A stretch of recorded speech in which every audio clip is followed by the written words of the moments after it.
She was standing in her garden with dirt on her knees when she waved me over, and I figured it was the gate again. One more small broken thing for the neighbor who fixes small broken things. I already had my keys in my hand. Then she straightened up, wiped her palms on her jeans, and said, not quite looking at me, "Can you stay a little longer this time?" 5 words. She'd never asked before, not in almost a year of waving me over. And I stood there in her grass at the end of an ordinary Thursday and realized I'd been leaving that woman's yard as fast as my legs would carry me for months. And I'd never once let myself ask why. I want to tell you I had an answer ready. I didn't. The answer took me the rest of that evening, and it had been sitting in the empty chair beside hers the whole time. My name is Wes Donnelly. I'm 36, and I teach woodworking at the high school across town, 9th graders mostly, who come in convinced they'll lose a finger and leave able to build a bookshelf that doesn't wobble. It's good work. I like turning a kid's I can't into a thing they can hold. I'm patient with wood and with teenagers and almost no one else, and I have spent 3 years being very, very good at fixing other people's broken things, so I'd never have to sit still long enough to notice my own. My wife died 3 years ago this spring. I'm going to say that once, plainly, because that's how she'd have wanted it said. And then I'm going to tell you the rest. After she was gone, I kept the house exactly as it was, and I stopped building anything for myself. I still fixed everything that broke. The world is full of broken hinges, and a man can disappear into other people's hinges for years. But the half-finished cradle in my garage I never touched again, and the chair I'd been making her I covered with a sheet, and that was that. Her name was Marin Vasquez, and she moved into the house next to mine 11 months before that Thursday, divorced, starting the second half of her life alone in a town where she knew no one, which I only know because the moving truck had out-of-state plates, and because she said, the first week, I picked this place because the listing photos had a garden, and I decided I was a person with a garden now. She had a quick, dry way of talking, like she'd learned to get the joke in first, so nobody could aim one at her. She wore the same faded canvas jacket for every kind of weather. And she'd planted that garden into something out of nothing, on her knees most evenings, with an old transistor radio playing low, and a second folding chair always set up beside her own, a faded green camp chair, wiped clean, angled toward hers, empty. We met over the oak. There's a 100-year-old oak straddling the property line, and the first big storm after she arrived dropped a limb the size of a canoe across both our yards, and we spent a whole Saturday cutting it apart with my chainsaw and her terrible little handsaw, arguing about leverage, and by the end of it, we were friends in the specific way of 2 people who've sweated through a job together. After that, she'd wave me over whenever something small went wrong. The gate, the sprinkler timer, a wasp nest, a stuck window. I'd fix it in 10 minutes. She'd say, "Let me at least get you a..." And I'd already be saying next time, already walking, already gone. That green chair sat empty beside hers for 11 months, and I never once sat in it. I told myself I was busy. I was a woodshop teacher in June. I was the least busy man in the county. That wasn't busy. That was a man keeping 1 foot pointed at the exit, so he'd never have to find out what staying felt like.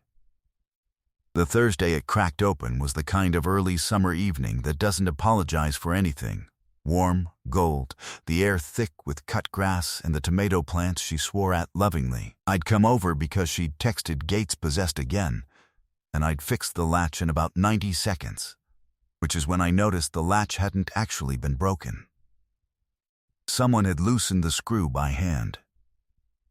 I crouched there holding a screw that had been backed out a quarter turn on purpose, and a thing I'd been refusing to understand for 11 months started, very slowly, to arrive. I stayed crouched longer than the job needed. A bee worked the lavender by the gatepost, Somewhere down the block a screen door banged, and a kid got yelled inside for dinner. I turned the little screw over in my palm and felt the whole architecture of the last year tilt a few degrees, the way a floor does the moment you realize it was never level and you just taught yourself to stand crooked on it without noticing. She'd been breaking her own gate. Not because she couldn't fix a screw. She could rebuild a carburetor. She'd told me so. Twice. She'd been loosening it because a loose screw was a reason. And a reason was the only way she'd let herself ask a man to come stand in her yard for 10 minutes at the end of a day she'd otherwise spend alone. I'm slow about people. I'll say that for myself honestly. I can read the grain of a board and tell you exactly where it'll split. And I'd read this woman as the neighbor who needs a hand for the better part of a year, because that reading was the only one that didn't ask anything of me. There's a word for what I was doing. It isn't helpful. Helpful was the costume.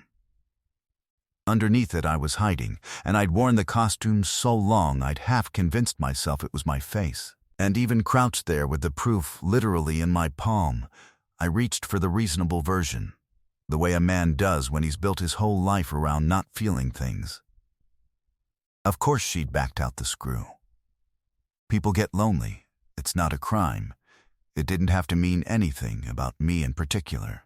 I could fix the gate and feel a little tender about her loneliness, and still climb into my truck and drive the 40 feet home to my quiet house and my covered-up chair and the life I'd sanded down small enough to slip through a grief sideways. I was very, very good at the reasonable version. For 3 years it was about the only thing I still made. The trouble with the reasonable version is that some quieter part of you keeps a running tally of every time you reached for it. And that part of me had finally run out of room on the page. So when she straightened up that evening and asked me to stay a little longer this time, the honest thing happened before I could stop it. I didn't reach for my keys. "Okay," I said. She blinked, like she'd braced for next time and didn't have a plan for anything else. "Okay," she repeated. "You'll have to tell me what longer looks like," I said. "I've forgotten how. I'm a leave right after the job kind of guy. It's most of my personality." That got a real laugh out of her. Short, surprised, the kind she clearly didn't hand out at a discount. "It looks like sitting down," she said, and nodded at the green chair. "I've been keeping that one wiped off for a guy who has never once used it." I sat down in it. After 11 months. The canvas was warm from the sun, and it held me like it had been waiting. And I felt, sitting in that ridiculous chair in that good light, the specific vertigo of a door opening in a house you'd nailed. Shut yourself. We didn't say much at first. That was the thing. We didn't need to fill it. She went back to the tomatoes, and I sat there and watched her hands work the soil. Watched her tuck a strand of hair behind her ear and leave a streak of dirt on her cheekbone she had no idea was there, and I noticed I wasn't counting the minutes for the first time in 3 years. I just let them go by. The radio played something with a lot of strings. A dog barked 2 yards over and gave up. The oak moved around in the wind above both our houses like it was keeping an eye on the property it owned. Then the evidence started showing up. The way it does once you finally stop pretending you can't see it. There was the chair, obviously, wiped clean every evening for the better part of a year, angled at hers. You don't keep a chair ready for a man you think of as a handyman. You keep it ready for somebody you're hoping will sit down. There was the way she'd walked me to my truck a little slower each time over the months, I realized, a thing I'd never have caught if I hadn't suddenly been looking backward at all of it. The first few times she'd watched me leave from the porch. Lately she'd been walking me clear to the curb, finding one more sentence, then one more, drawing the goodbye out the way you do when you don't want the person to actually go. There was the matter of the food, which I'd been too dense to read as anything but neighborly. She baked. She'd send me home with bread, with half a pie, with a jar of something, and I'd been accepting it like a tax. But it wasn't generic. She'd started leaving the walnuts out of the bread, because I'd mentioned, once, in passing 8 months ago, that my wife used to be allergic, and I'd just never gotten the taste for them after. She'd remembered that. She'd been quietly building her recipes around a dead woman's allergy to be gentle with a grief I hadn't even told her I still carried. And there was the stack of books on her porch table that I clocked on my way to the chair. Library books, 3 deep, all of them about woodworking. Joinery, wood finishing, one on building garden chairs, a grocery receipt sticking out of it as a bookmark, jammed in about halfway. Marin did not work with wood. Marin had told me, delighted with herself, that she'd once superglued her own fingers to a picture frame and had to drive to the clinic. She'd been checking out books on the one thing I loved and had stopped letting myself talk about, teaching herself the words for it, joint by joint, so that someday, when I finally sat down, she'd have a question ready that I'd actually want to answer. I have, it turns out, the observational range of the band saw in my classroom. Tremendous focus, aimed at exactly one thing, completely blind to whatever's standing off to the side. My wife used to say I could lose a whole afternoon to a dovetail joint and not hear the phone ring 4 feet away. She wasn't wrong. She was generous about it. I miss being seen that clearly. And I'd spent a year refusing to notice that someone 40 feet away was teaching herself my whole vocabulary, just to get close enough to do it. And there was the last thing, the one that took the ground out from under me, and Marin said it herself a little while later, when the light had gone copper, and neither of us had moved to turn on a lamp. For a stretch before that, though, we just sat. The light kept shifting the way it does in June, gold sliding into copper, the oak laying its long shadow across both yards like it was reaching for something on her side of the line. She finished fussing with the tomatoes and didn't get up to find another job, and Marin was a woman who always found another job, and the not getting up said more than a speech would have. She just sat with her dirt-dried hands open in her lap, watching the day go down. I watched her instead of the light. I couldn't help it. The streak of soil on her cheekbone she didn't know was there. The gray coming in at her temple she didn't dye. The particular set of her shoulders, which were down, for once, unbraced, like she'd finally set something heavy on the ground for the evening. I'd spent 11 months not letting myself look at her for longer than one sentence at a time. Now I looked, and she let me, and neither of us reached for a word, because there wasn't one built yet that could carry the thing without cracking under it. She caught me looking. She didn't look away this time. She held it, a second, then 2, then longer than felt safe, and then she took a breath like someone about to step off a ledge they'd been standing on for a year. "I almost didn't wave you over today," she said to the tomatoes, not to me. I had a whole speech about how I should stop. Find a handyman. Stop breaking my own gate like a... She stopped. Too fast. The gate confession had come out ahead of the face she'd planned to keep, and she heard it land in the air between us, and she went still. Not dramatically, just still, her fingers tightening once around the trowel. "You knew about the gate." "I figured it out about an hour ago," I said. "Loose screw. Backed out by hand. You're too good with tools for that to be an accident." She put her face in her dirty hands and laughed, the helpless kind. "God, I'm 41 years old and I've been sabotaging hardware to get a little company. That's the saddest sentence anyone's ever said in this yard." "It's not sad," I said. "It's a little sad. It's the least sad thing I've heard in 3 years," I said. "And I want you to know I've been keeping the bar extremely low." She lowered her hands. Her eyes were too bright. And here's the part where I could have done the cowardly kind thing. I had a lifetime of practice at it, and made a warm joke, and stood up and gone home, kept the gate jobs coming, kept us safe and small, and going nowhere. The exit was right there. I'd built my whole life out of that exit. I gave it to her instead, because she'd earned the right to choose, and because the last time I decided what was best without saying the true thing first, the true thing had gone unsaid until there was no one left to say it to. You don't owe me an explanation for any of it, I said. If what you want is a neighbor who fixes your gate and goes home, I'll be the best gate guy in the county, and we never have to talk about tonight again. You just say so. I mean that. No hard feelings, no weirdness.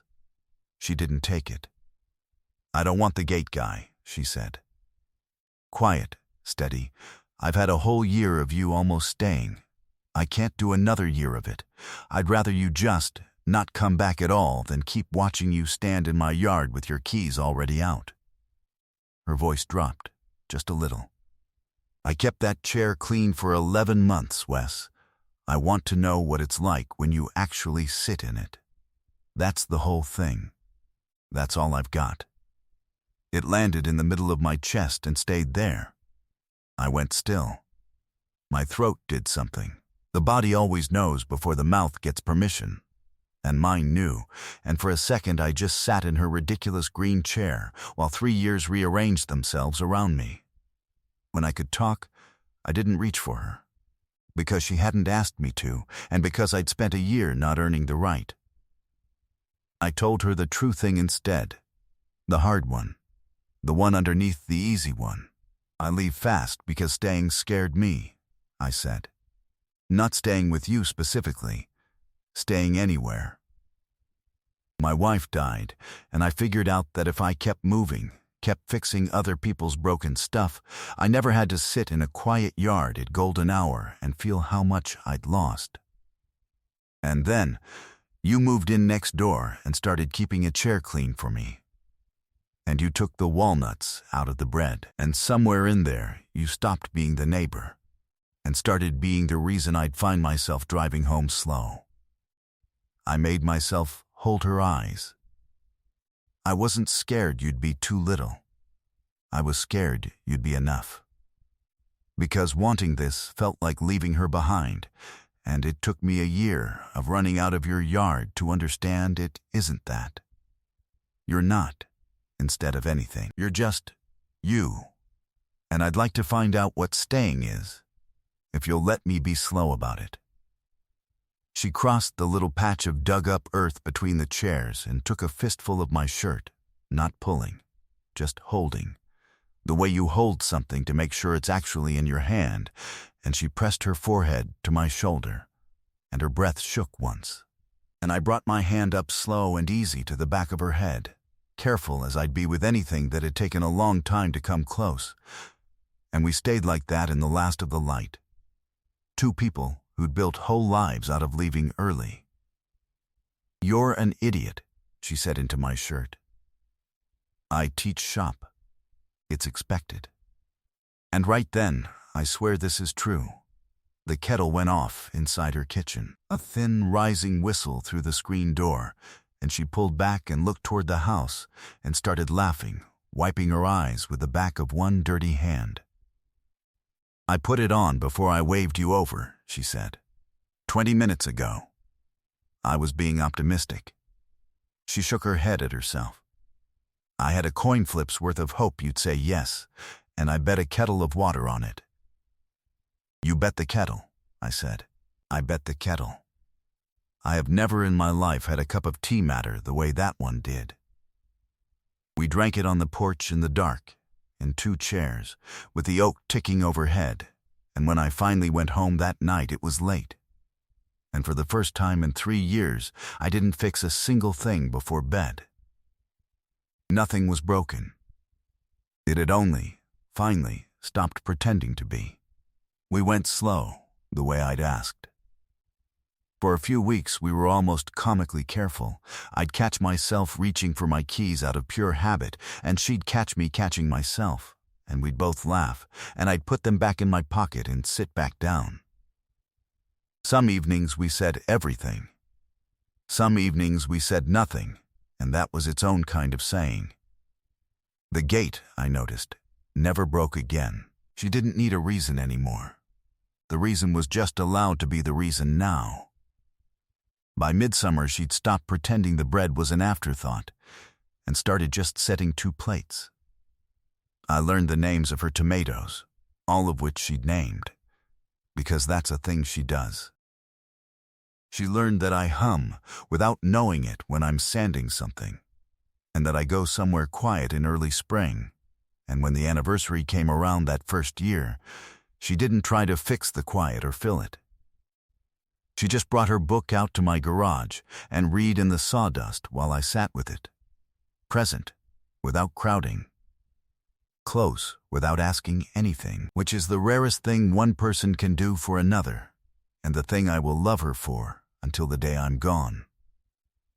Around the start of fall, I pulled the sheet off the chair in my garage, the one I'd been making 3 years ago, the one I'd left unfinished, and I started working again. Not on that one.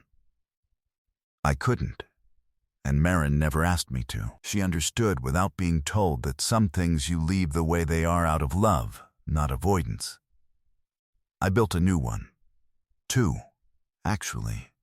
A pair of real chairs, oak from the limb that introduced us, sanded smooth enough that even my 9th graders would have grudgingly approved, and I set them in her garden where the folding ones had been. The green camp chair we kept anyway, on the porch. Because she said it had done the hardest year of work of any of us and deserved retirement, not the dump. Years later, when people ask how it started, and they ask because my neighbor broke her own gate for a year to get me to stay as a story that makes a whole dinner table go quiet and then loud, Marin tells it her way. She says she kept a chair clean for 11 months for a man who wouldn't sit down, and bet a kettle of water on him at the very end, and won. I don't tell it with words usually. I just point at the 2 oak chairs in the garden, the ones I finally let myself build, and at the woman in the one beside mine, and that's the whole story right there. It wasn't something new that arrived that Thursday. It had been set up and wiped clean and waiting the entire time. I'd just been too good at leaving to sit down in it. So let me ask you, what would you have done if your neighbor straightened up in her garden, looked anywhere but at you, and asked you to stay a little longer this time? Would you have sat down?